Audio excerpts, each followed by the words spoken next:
Welcome back to another episode of Harmonious at Lunch, the show that fuels your business success. I'm Brandon Gano, your host and guide through the world of harmonious business growth. Today, we're unlocking powerful strategies with industry experts to help your business thrive. If you're a business owner, entrepreneur, or executive, you are in the right place. Join me and our incredible guests today on the journey to clarity, growth, and success. It is time to revolutionize your approach to business. Let's dive in with another episode of Harmonious at Lunch.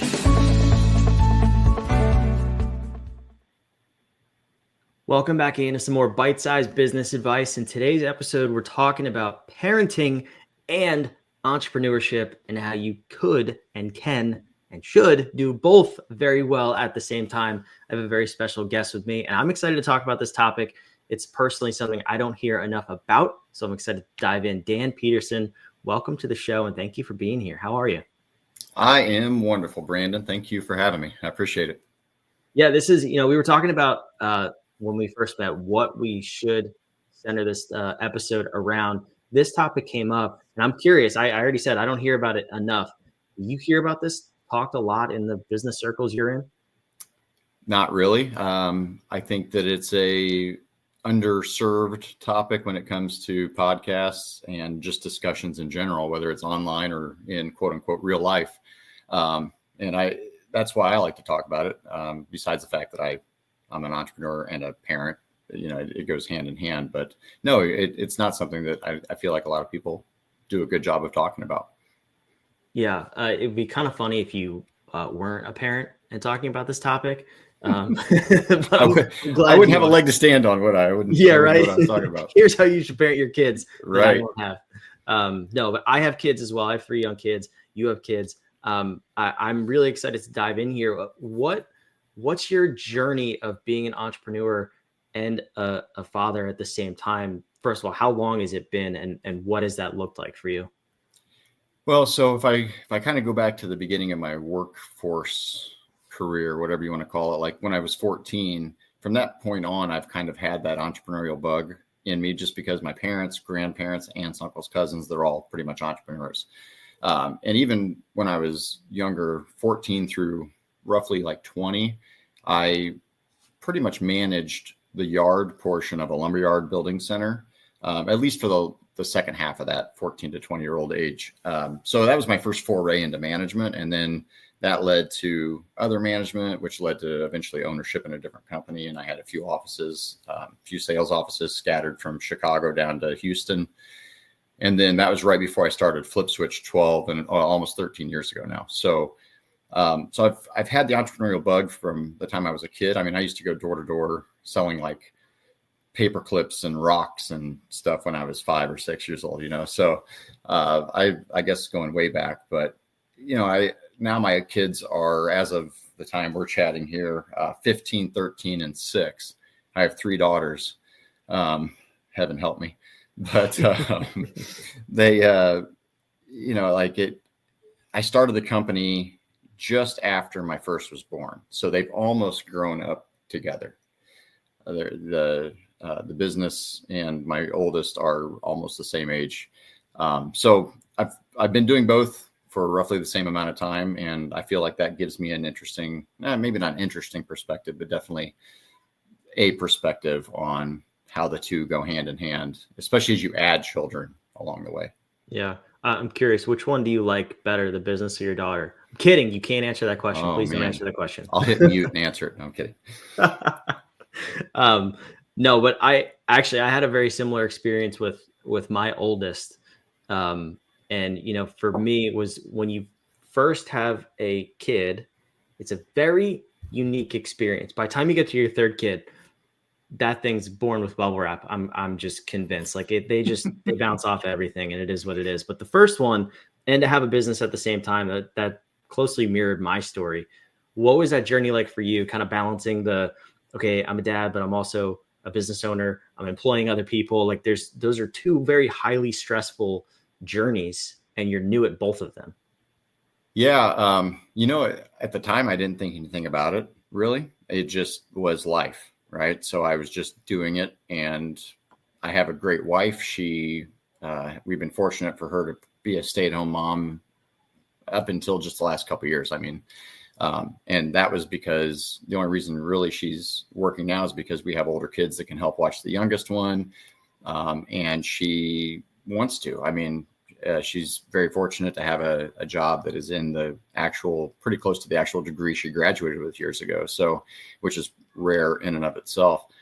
And so she's enjoying that. But, going back to the original point here, I was fortunate to have her be able to support the household while I was running around like a chicken with my head chopped off, trying to start a business and grow it right out of the gate. And here's the interesting thing too. So we were early in what we were doing. I mean, 13 years now of social media, which is predominantly what my company focuses on. I always kind of joke like it's dog years, right? So like 13 years of social media is like 100 years of like regular business and marketing, because it hasn't been out that long. It's a relatively new subject in the world. And we've been doing it 75% as long as it's been a thing. So I think because of that, there was a lot of room for, I'll just call it error or trial or whatever you want to call it. But we didn't have a lot to compare ourselves against other than other agencies, which had been doing traditional media and traditional marketing for, however long, 50 years, whatever. So there was nothing really to look at to compare it with that I knew anyway, especially being new in the industry, new in the business. I hadn't owned an agency before. I owned a direct sales company that did door-to-door direct sales for like big telecom companies and energy companies. So yeah, I don't know. Like I didn't have anything to look at or compare it to. So it wasn't as big of an issue as some might think, just because it was just what I was doing. I think that's fair. And you don't really understand until you look back on it. Is also another way to see it. That's exactly right.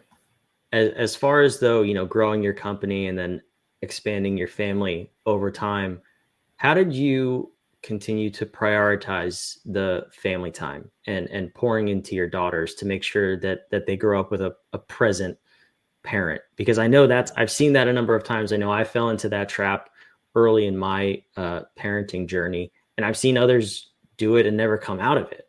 So what were some of the ways you prioritized that harmony between your family and your business?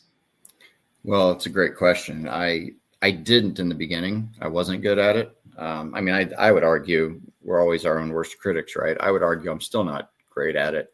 I'm just a lot, I guess you could say I'm a lot older now, maybe a little wiser. It's amazing what 13 years of child rearing and business ownership will do to you. It ages you quickly, I guess. So I wasn't good at it when I was in the early days with like my first daughter, and even my oldest two are 22 months apart. So not a lot of time really. And in those first several years of their lives, I wasn't great at it. I worked a lot. I was out and about a lot. I didn't put the time and energy in that I wish I could. At the time, I thought I was. And that's the thing. Like I thought I was good at it or doing okay or whatever. Looking back now, it's like, man, I have some regret about not trying to imprint certain moments of their life on my brain and my psyche so that I could replay it in the future, which, not to get off track, but that's one of the biggest tips now that I give to like new parents. I'm like, man, just take like every little moment, those special moments, like the first birthday, the first steps, all of that kind of stuff. Don't just video it. I'm not against videoing and things like that. People say like, oh, put the camera down. I think it's great to have that to look back on. In fact, for me, that's the only way I'm able to look back at some of this stuff, because I didn't imprint it on my psyche. But I think that it's very important for people to be more present in the moment and just look at it and really try to absorb it and soak it in. And like I said, imprint that upon yourself so that in the future you can recall it better. And I didn't do that with a lot of things in the early days, and I've gotten a lot better at that now. Like I really am mindful of what's going on in my kids' lives now as much as I can to just soak it up, because it's gone, in the blink of an eye. But, as a business owner at the time, just looking back, it's kind of funny we're talking about this because I was thinking about this the other day. Just looking back at it, it was a whirlwind. And I think that that's where a lot of business owners get thrown off, is because it's so much work to start a business and run a business and be involved. And even still 13 years later in this business, it's a whirlwind. It's arguably, it's more of a whirlwind now, because now I've got more going on than I did when we were first starting, more clients, more this, more that. But now I have the age and a little bit of wisdom behind me to know that, hey, work will wait. Nobody ever lays on their deathbed and says, man, I wish I had worked more, or I wish I had gone to more meetings. So I'm very mindful of that. And I think that that's something that younger and newer business owners have to really start, especially with here's the other thing, especially with smartphones now. Now we're not only running a business, now our faces are buried in a phone for how many hours a day. So you can really get sidetracked with two things now, your work and whatever else you want to call it, distractions, for lack of a better word. Yeah, I mean, it's impossible to disconnect.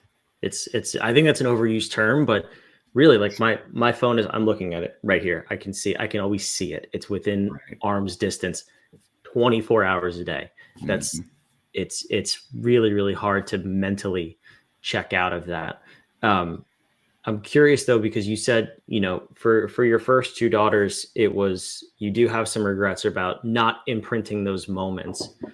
Was there a moment in time or an event that you distinctly remember when you made a decision to be more present in those moments? Because now it sounds like you do a pretty good job of that. So what was that transition in your career where you were like, this has to be done. This has to be my priority with them? I don't know if it was a specific time. Like, I can't think of like a calendar date per se, but I can kind of give you an idea based on, and ironically, I run a digital agency.